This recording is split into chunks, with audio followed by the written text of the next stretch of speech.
Notez pas tous, bien-aimés frères et sœurs. Vous avez entendu Donald Trump à la tribune des Nations Unies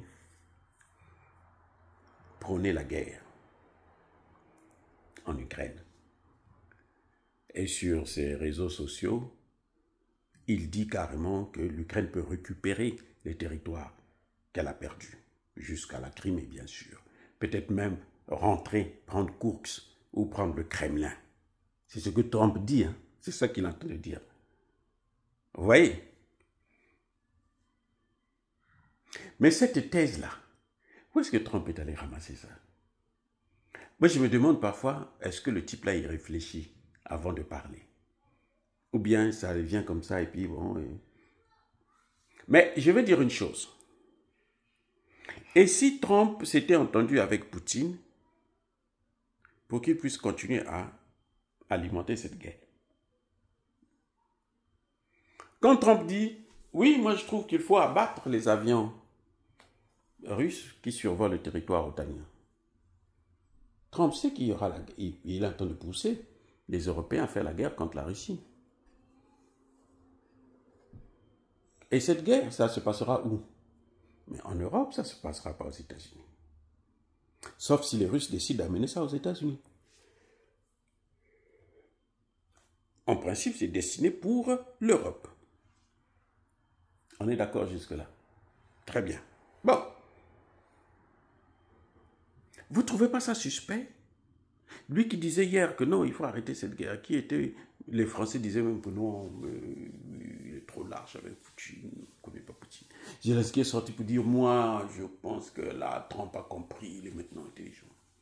Moi, je pense qu'il y a un problème avec Donald Trump. Soit Donald Trump est avec Poutine, ensemble, ils ont fait le coup pour laisser Poutine massacrer l'Europe. Parce que, selon certaines indiscrétions, ceux qui étaient proches de ce milieu-là, lorsqu'il y a eu la rencontre en Alaska, Poutine aurait dit à Trump, écoute, c'est une affaire entre nous les Européens. Toi, mets-toi de côté, laisse-nous, moi je vais régler les comptes à ces Européens. Parce qu'ils embêtent tout le monde. Si on peut les neutraliser, c'est bon. Et pour Trump, c'est une bonne chose que l'Europe soit affaiblie. Il peut coloniser l'Europe.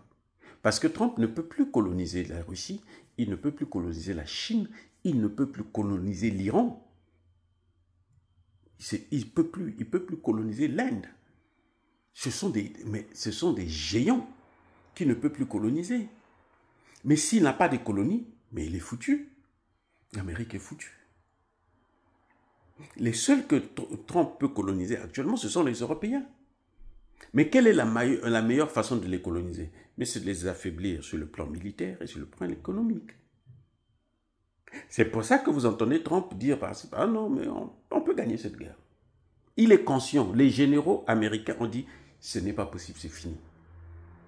C'est la dernière fois que Kellogg, je ne sais pas qu'est-ce qu'il avait bu, ou il avait fumé, hein, ou bien il avait mis ça dans le sang, et puis il vient dire « Non, la Russie est en train de perdre la guerre ». Les Européens se sont excités. Mais si Trump était en train de jouer avec eux, quand ils se sont rencontrés avec Poutine, vous avez vu quelqu'un là-bas? Non, avec les deux, non. Trump sait, à moins qu'il soit fou et trop bête, mais il sait que l'Ukraine ne peut pas gagner cette guerre. Il sait que les États-Unis ne peuvent pas gagner la Russie. Il sait que l'OTAN ne peut pas vaincre la Russie. Mais il envoie quand même les pays de l'OTAN aller se battre. Ça veut dire quoi? Ça veut dire que Trump est en train de jouer avec tout le monde. Trump a toutes les raisons de ne pas voir les Européens. S'entendre. Si les Européens s'entendent entre eux, là, lui, il sera exclu. Il sera isolé. Il n'aura plus de pouvoir. La force des États-Unis, ce sont ces colonies-là qu'elle a mis dans le monde entier. Ce sont toutes ces colonies qu'elle a dans le monde entier. Donc moi, je trouve ça très, très, très suspect. Je ne dis pas que c'est ça. Je dis que ça peut être aussi les conséquences de la rencontre de Alaska. C'est depuis là-bas qu'ils avaient décidé ce que nous sommes en train de voir là, entre Trump et les Européens. Poutine, lui, ils se sont entendus. Moi, je veux te laisser l'Ukraine. Tu vas faire de ce que tu veux de l'Ukraine. Mais je veux que tu affaiblisses ces gens encore plus. Comme ça, moi, je serai toujours assis sur leur tête. Et c'est ce qu'on est en train de voir là. Les Européens acclament, mais les Européens savent qu'ils ne peuvent pas. Mais vous avez entendu Macron pour une fois. Pour une fois, il a été un peu sceptique. Lui qui voulait la guerre tout le temps. Là. Maintenant, il commence à comprendre qu'on ne peut pas battre la Russie. Macron, il était un peu hésitant. Il n'était pas catégorique comme Trump l'a dit. Quand Trump a dit non, l'Ukraine peut récupérer les terres, Macron ne croyait pas. Donc Macron a dû comprendre le jeu qu'il y a entre Poutine et Trump. Sur le dos de qui? Des Européens. Les amis, soyez bénis.